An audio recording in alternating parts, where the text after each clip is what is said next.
Assalamualaikum mikraldagi ezi ko'rmanlar. Kechqurun xayr olsun, Qurbaytunuq muborak olsun. Uyg'ur tadqiqot instituti nomidan hammanglarga qizg'in va samimiy salom yo'llayman. Tarafdor institutimizning mudiri shundoq diplomat universitet fakulteti tarixi muxbirisi do'stlik doktor Erkin Ikram ma'lum bilan o'tkazib kelayotgan xalqaro vaziyat va kun tartibi nomli programmamizning yangi bölümünü o'zingizlarga taqdim qilmoqchimiz. Erkin ma'lum xush keldingiz. Hoş bulduk, rahmet. Musiqanda Xitoyniki ba'zi qara mehmonlar yoki xakerlari Amerikaniki Microsoft Exchange şirketiniki nurg'un uçur manbalarini o'g'irlaganligi haqida xabarlar tarqaldi. Amerika va Angliya hukumati darhol bu voqeadan Xitoyniki xakerlarini ayblab bayonot e'lon qildi. Xitoy hukumati bo'lsa buning qarta bayonot e'lon qilib Amerika ve Angliyaniki bu bayonotning tamamen asossiz ekanligini, yolg'on ekanligini, Xitoy hukumatining va Xitoy xakerlarining bunda ishga aralashmaydiganligini alohida eskartib o'tdi. Biz bugungi programmamizda Amerika ve Xitoy o'rtasida iqtisod, savdo, bexatarlik, texnologiya, harbiy soha, shundaqla olam boshqa qatorliq sohalardagi to'qinish va ziddiyatdan bu hozirgi siber ya'ni tor dunyosidagi raqobat kuchi kengaygan ahvol ustida muhokama qilib qolmoqchi. Erkin ma'lum hozir Amerika va Xitoy o'rtasida ziddiyat har sohaga tarqalib, texnik kengayotdi, texnik shiddatlanyotdi. Eng oxirgi qatim bo'lsa bu siber hujum haqida.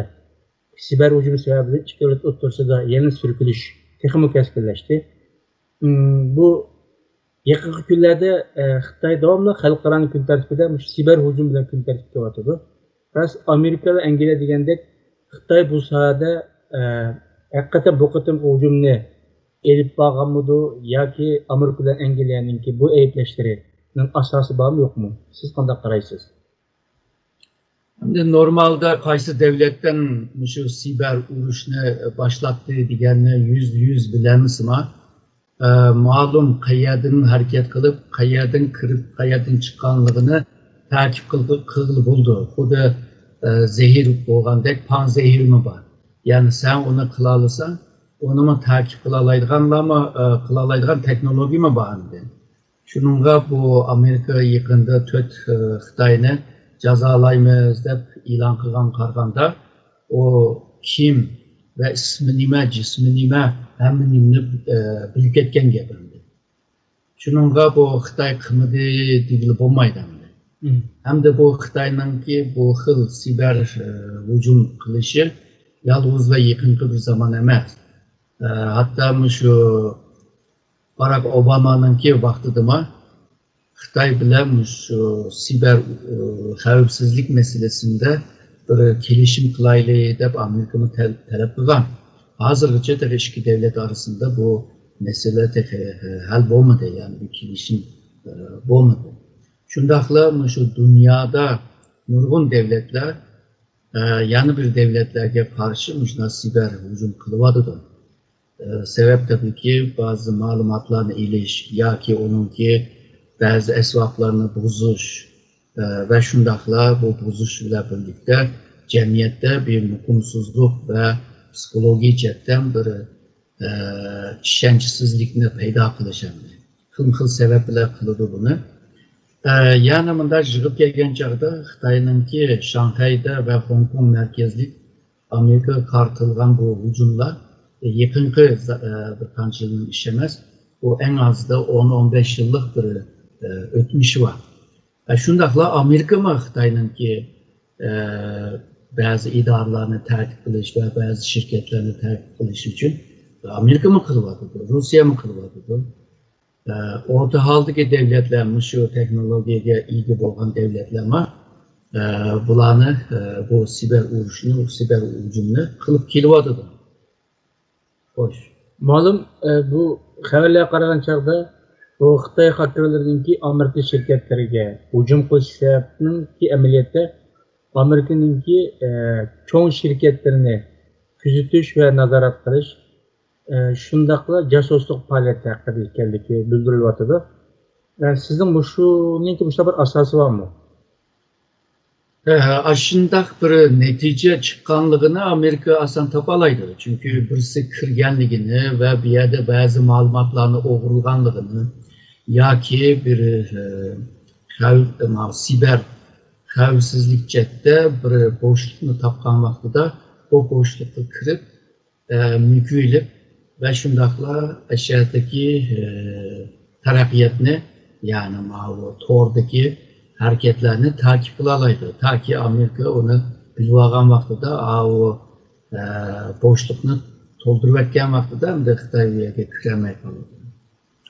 Xitoyninki maqsadi aniq.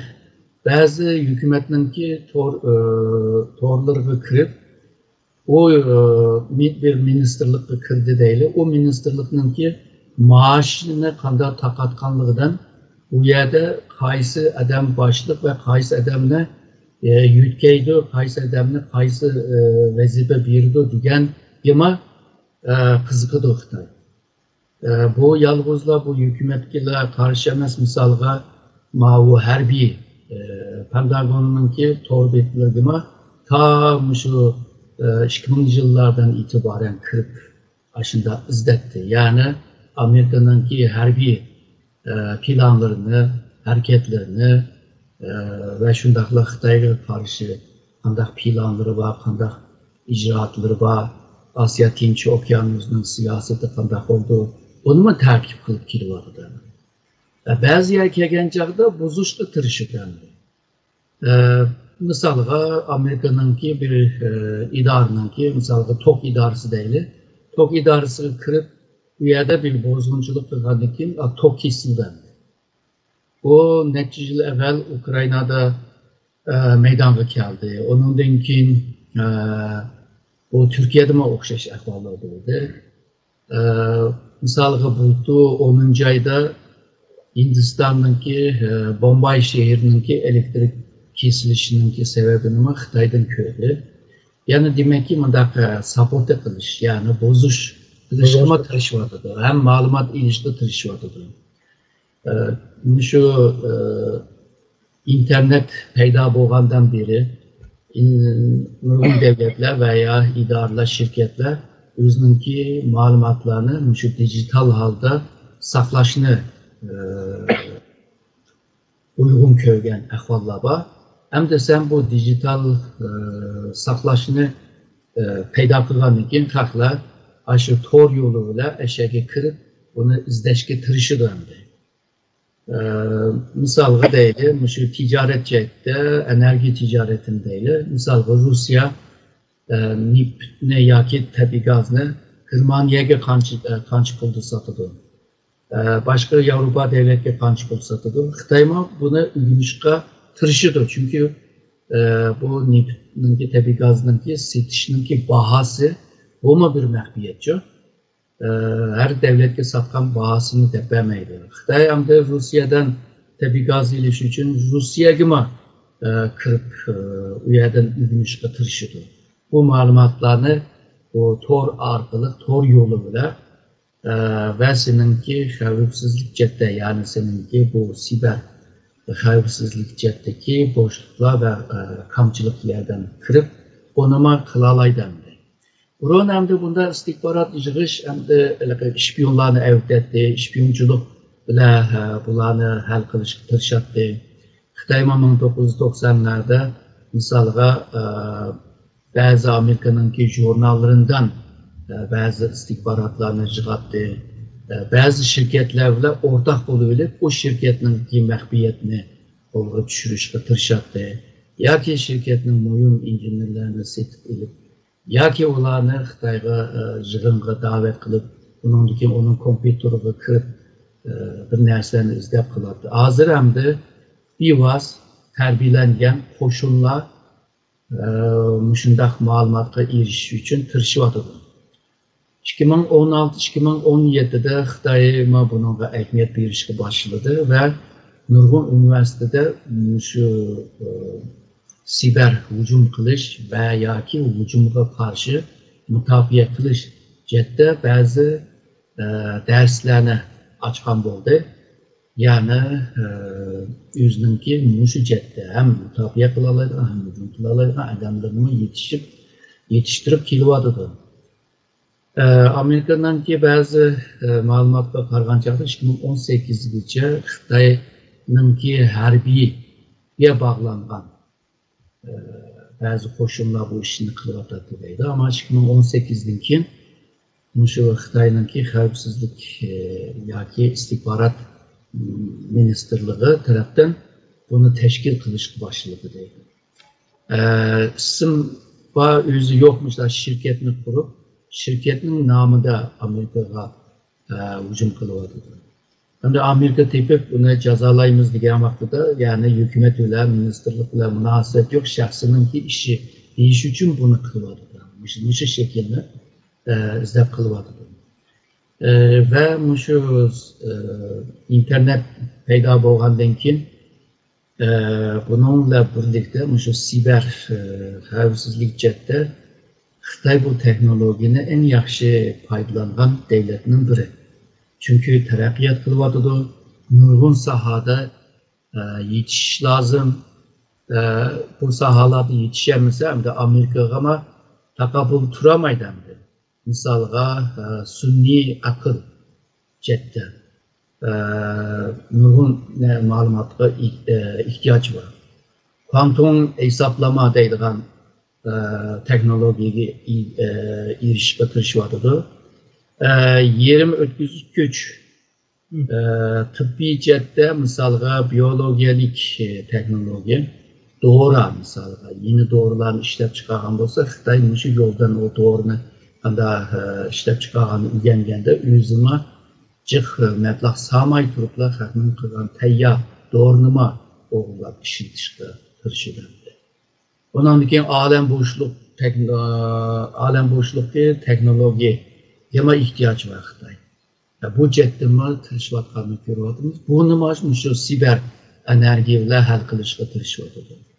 Olubma keyinki yıllarda şu yeni enerjiye maşinlar yani hazırda biz bilgen benzin biləməz də başka bir güçlülər maşın manuzuş teknolojisini xeyli şu çetelden malumat aldı. Misalға Amerika'dan, Germaniyadan, Fransa'dan, Japonya'dan hatta Kore yani Cənub Kore'den şu yolda nurgun istihbarat malumatla elib özününki şu tərəqqiyatını tizləşdirib və gücləndirib adıdır.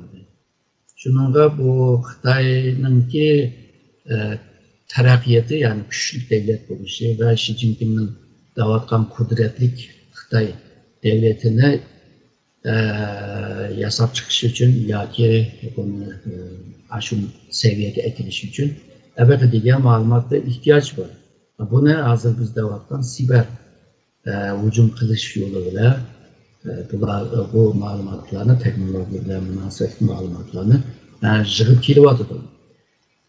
Tabii Rusya'dək, Japonya'dək, Tayvan'dək devletlerime Xitay neymiş qılıvatıdır, nəyə ki baxmaqçı, misalға Tayvan, Xitayның hər bir güçləri Tayvan'a qaçan hücum qıldı, Xanda yoluyla hücum qıldı, aralığa qaysı yoluyla hücum qılıb çıxdı, Arıplan qandaq hücum qıldı deyəni ürünüşünü xalaydı hem de.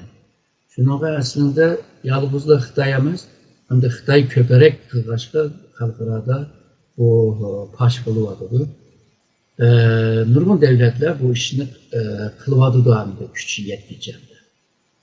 Malum burunlarda mı bu Xitay Xalq Azadlıq Armiyasıga təvə siber ordusu yani siber koşunda bir koşun battı. Yani Amerika'nın bazı şirketlerine yoki Avrupa'daki çoğu şirketlerine yoki Japonya'daki bazı şirketlerine ancha-muncha bir hücum turadidir. Bu vaqtda xabarlar chiqqandi. Bu vaqtda bu davlatlar Xitoyga qarshi yoki Xitoyga qarata hozirgidek norozilikni bildirmagan. Ammo bu qatim haqiqatan Angliya va Amerika haqiqatan ig'ir bayonotlarni va inkoslarni ayblashlarni qilgan bo'ldi. Sizce bu Xitoy bilan bu Angliya yoki Yevropa yoki Amerika o'rtasidagi munosabatniki ulug'ishga erishib berilgan inkosmi va yoki bu qatim haqiqatan ziyon ig'ir bo'lganligi uchun berilgan inkosmi? Tabii bu bir ziyanın ig'irligidan tüpeyli bundaq bir ortak beyan nama ilan qilganligini tahmin qilamiz. Shunday bo'ladir. Çünkü Xitay bir iki yıldan beri kılmaymadı. 10 neçə ildən beri qıp kelgeçke o yığılğan ziyanlar hem de bulağı iğir kelirdi. Şununla bu harp devletler özara belki şu siber teknoloji cette özara bir gelişim kılıp özara düşünüp gelişim kılış mümkün ama Xitay bile ortak olmaydı diyen nima köstüdü. Yani biz ayrı bolaylı, Xitay ayrı olsun. Ama Xitayga takabül tutsak, birlikte takabül tutsak ve Xitay'ınki siber hücumununki alaylığı, mahiyeti, üsluplarını ügengenliği mağarip devletler birbirine şu malumatını yetkizip devletler onlarınki Xitay'a karşı ortak takabül tutuş ve Xitay'ın hücumuna karşı bazı tedbirlerin ilişkide bir payısı var. Ama hazırgıca halkara kanun şeklinde şu siber hücum kılışka farklı ilmihan bir karar yok. Xitayma davada da bu siber meselesi, xavfsizlik meselesi her devletinki meselesi hiçbir devlet yalnız bir şey hal kılamaydı. Şununla birlikte bu meseleye karşı çıkaylığı davadı. Ama buna digiligma hele bol dendi. Şu Trump hakimiyeti bağ vaxtında dep kelgen hem hazırda Xi Jinping. Ama hazırca da bu bulanı arasında bunda bir ortak girişim kılamdı. Hem de Garplıkla birlikte Xitay'a karşı çıkışı demek ki Xitay bile bunda bir girişiminin imzalışı biraz kıyın görünüyordu. Her devlet özününki ihtiyacına karab başka devletlerden malumat çıkışka tırşıdı. Şununla başka devletlerle yani bulup Xitay, Amerika bile pakizmandak bir kilişime natayin de görmüyor. Bunun için bu siber yoluyla hücum yoluyla şu akbarat yığış hude bundan evvelki akbarat istihbarat yığışka biraz okşap gidiyor. Yani bir devlet yan bir devletke karşı şu işpiyonculuk, casusluk kazanacakta pek olsa şu casusluk tutulup fayda bir iş ya ki türümüge taşlaş digendek aşıncılık bir ceza verildi. Ve bazen de mavu işpiyon bizge kepti şu işpiyonculuk kılmakçıke kine nergici kılalaydı, kim bile arlaşıdı, bunun münasebet doğru nimo digen ürünüş için bolsuna bu casuska bunu demeyden. Çamdomaydı. Şunun okşaş mavu siber casuslukta yani şipinculukta müşündak bir kaydıma var. Yani bu hücum kılvadı da kıyeden bizge hücum kılvadı da kim bu yerde hücum kılvadı nimini izlemekçi, nimini tapmakçı digen ürünüş için bozma bazı siber hücumda karşı biraz göz yumulu değil. İmkan tornado değil ama tırnakçıdaki imkan tornado değiliz. Hemen imne bilvağanıken hemen tosiyalaydı. Hem de kıyadın kim hücum kılığını ilgengende onunla karşı hücum kılalaydı. Hazırki ahval kargancakta Xitay'daki Amerika'nın ki heykerlerini tapamadı hazırlıca. Tapkan bolsa ilan kılış mümkün ama ona aldık günün Amerika tüt Xitay'ını tüt heyker Xitay'ını ilan kıldı. Yani muşla bizge ziyan bir vadı da onun da ceza birimizde. Bunun için ki dünya hem de muşu siber uruş cette siber istihbarat deyimiz. Muşu cette helicik uruşçilerle devam uruşçilerle buludu ve devam kılıdı da oylayamam. Şu ötken stoğunu tepki ettiniz. Burunlardan 100 turanı uruş. Onun için atom bombası oturuş kişiden yine uruşun ki karakter mahiyeti özerdi. Onun için bu biyologiya saat terakatlarının ki küçücüğe geçip belki biyologik uruşlama yüz bir ihtimallık var diyen idiniz. Hatta bunun hazır alametini kuratımız idiniz. Onun başka hazır bu Xitayda Amerika oturuşki siber uruşu yaki tor uruşları değil. Bunun karapma yani uruşun ki şekillerin köpüyatqanligini, türlerin köpüyatqanligini, hatta mahiyetinin köpüyatqanligini degan bir xulosa kelolamiz.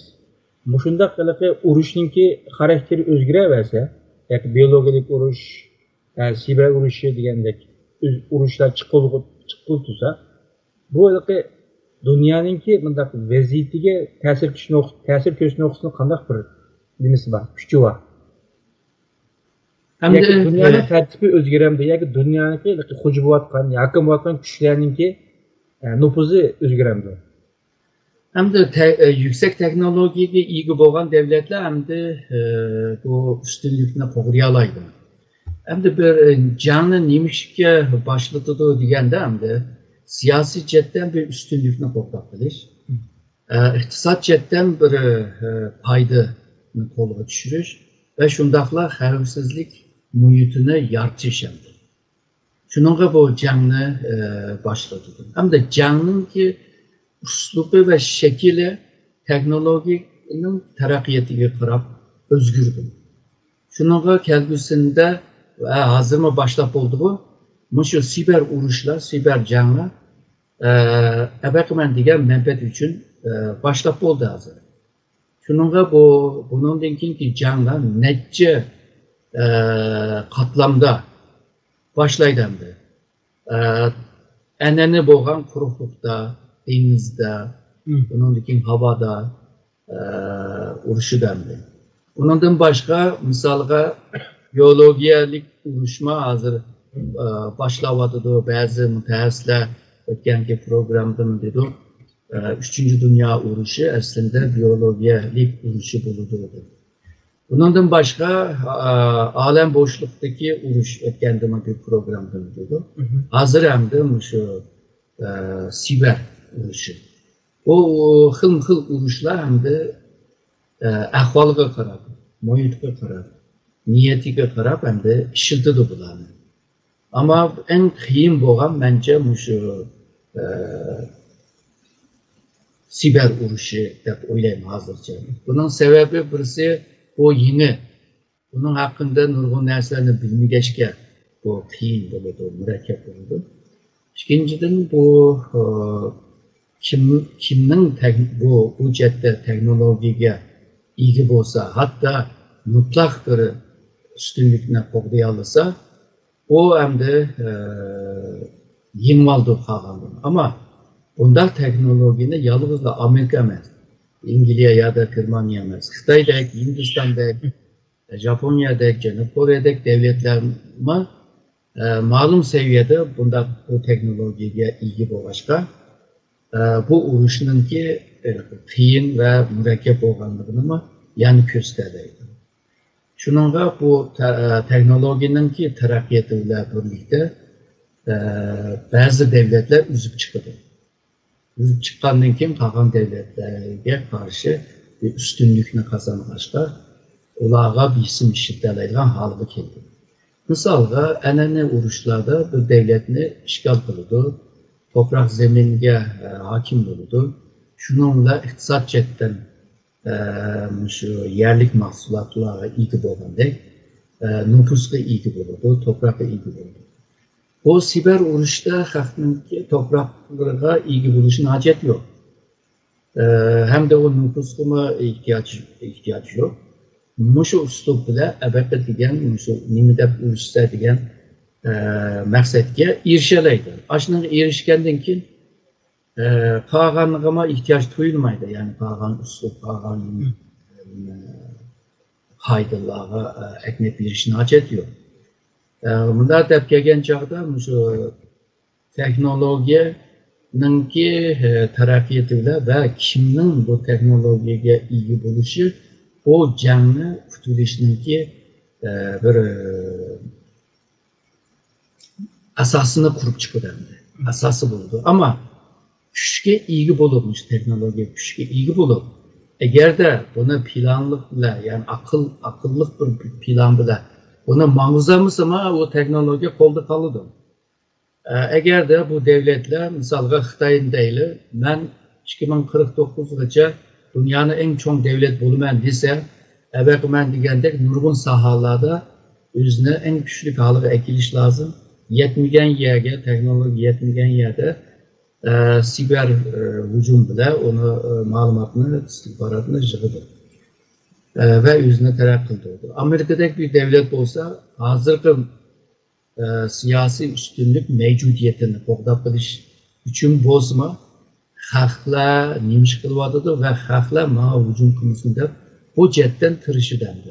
Balki maqsad o'xshamag'achqa ishlatish uslubmi, bu texnologiyani ishlatish uslublarini o'xshamaydi. Yig'ib kelgan chog'da hamda bu xil janglar oldimizgi yillarda xili jiq so'zlashadigan, tartishadigan, munozara qiladigan bir masalaga aylandi. Shuningga bu jihatda, ya'ni bu sohada yetishgan odamlarga ehtiyoj bor. Hem mütafiye kıldıgan hem hücum kıldıgan. O vaxtda kimnin bu jihatda shundoq alaydı insanlar, sərxil insanlar olsa, o məmdə bir üstünlüklə qazanğan olur. Aziz görürmənlər, biz bugünkü programımızda Xitay bilan Amerika o'rtasida kun sayin kuchayotgan siber urush haqida to'xtaldik. Erkin abi, sizga ko'p rahmat. Mən rəhmət etdim.